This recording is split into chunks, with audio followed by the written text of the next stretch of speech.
Hello everyone, this is Shubham Rawat. आज हम बात करने जा रहे हैं CUET एंट्रेंस एग्ज़ाम के बारे में। अगर आप 12th पास आउट हैं या अपेयरिंग है 12th क्लास में, तो फिर आपको ध्यान रखना है कि आप ये एग्ज़ाम देने जा रहे हैं तो आपको तैयारी कैसे करनी है, क्या आपको फॉर्म फिलअप करना है, कैसे करना है, क्या है ये एग्ज़ाम। देखो, इंडिया का सबसे बड़ा ना CUET जो एग्ज़ाम है वो UG एंट्रेंस जो है एग्ज़ाम है, जो आपको कॉलेज में जो है एडमिशन दिलाएगा। कॉमन यूनिवर्सिटी एंट्रेंस टेस्ट होता है ये। जब भी आप इस एग्ज़ाम में बैठेंगे तो ये कंप्यूटर बेस्ड होता है, और एक जो क्वेश्चन जब आप करेंगे तो अगर वो सही करेंगे तो 5 नंबर मिलेगा, अगर गलत करेंगे तो 1 नंबर कट जाएगा। देखिए, पास्ड है, अपेयरिंग है, अप्लाई कर सकते हैं। यूनिवर्सिटी डिसाइड करेगी आपका जो परसेंटेज है वो कितना मिनिमम होना चाहिए 12th में। नो एज लिमिट है। मैक्सिमम 5 सब्जेक्ट आप चूज़ कर सकते हैं। इस जब आप ये पेपर देंगे तो आपको 3 सेक्शन देना पड़ेगा, लैंग्वेज वाला सेक्शन देना पड़ेगा। 13 लैंग्वेज में जो भी आपने चूज़ करी है फॉर्म भरते वक्त वो आप लैंग्वेज देंगे, इंग्लिश या हिंदी, जो भी आपकी लैंग्वेज है। सेक्शन 2 डोमेन सब्जेक्ट है, जिसमें आप 3 सब्जेक्ट चुनेंगे। 3 से ज़्यादा भी चुन सकते हैं, लेकिन याद रखें जो आपने 12th में पढ़ा है, जैसे हिस्ट्री, ज्योग्राफी, पॉल साइंस पढ़ी है तो ये 3 सब्जेक्ट आप लें, या इकोनॉमिक्स पढ़ी है तो। सेक्शन 3 जो होता है वो GAT होता है, जनरल एप्टीट्यूड टेस्ट जो होता है। Math, reasoning, GK, static GK, current affairs, ये सारे इसके अंदर आते हैं। लैंग्वेज के अंदर ग्रामर वगैरह आपको देखने को मिलेगी, वोकैब्स मिलेगी, पैसेज मिलेंगे। डोमेन सब्जेक्ट आपको 12th की NCERT पढ़नी है और कुछ नहीं पढ़ना है।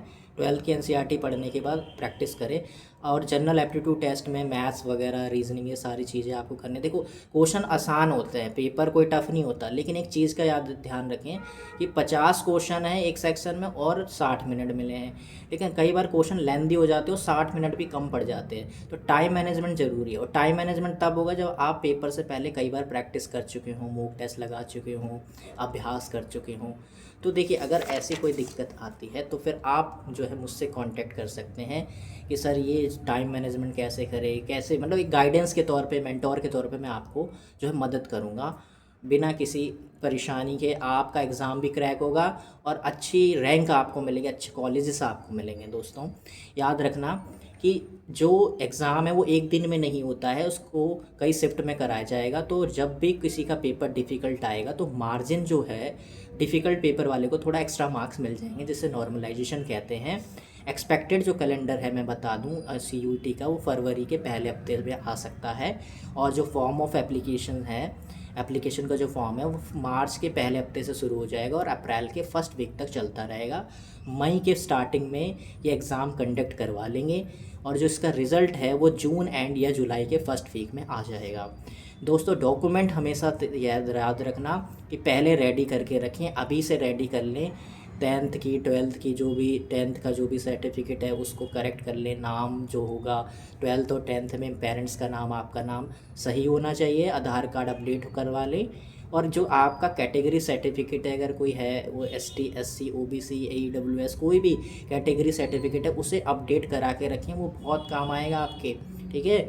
सेकंड पार्ट क्या है कि जो जब भी हम आपको, मतलब आगे मैं जब भी कोई नई वीडियो लेके आऊँगा तो उसमें सिलेबस में हम डिटेल में बात करेंगे, क्या पढ़ना है, क्या छोड़ना है।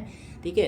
तो इसे सीरियस लेके चलें, क्योंकि आपकी जो मंजिल है, जो आपका नेक्स्ट स्टेप है, जब आप नई सीढ़ी चढ़ने जा रहे हैं, 12वीं के बाद टर्निंग पॉइंट आता है लाइफ में, क्या करें क्या ना करें, उसमें एक इम्पॉर्टेंट ये है हमारी लाइफ को बनाने के लिए।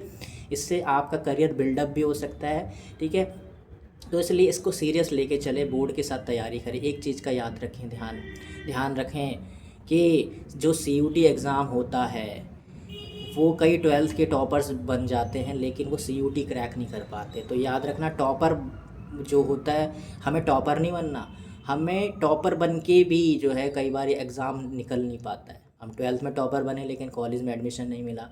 तो याद रखें, इसके लिए एक प्रॉपर स्ट्रेटेजी चाहिए होती है। सिर्फ 12th में टॉप कर देने से काम नहीं बनेगा, हमें आगे जाकर जो रियल कंपटीशन करना है वो CUET के अंदर करना है। तो जब हम CUET का एग्ज़ाम दे रहे होंगे तो हमें वहाँ पर स्ट्रेटेजी फॉलो करनी पड़ेगी प्रॉपर।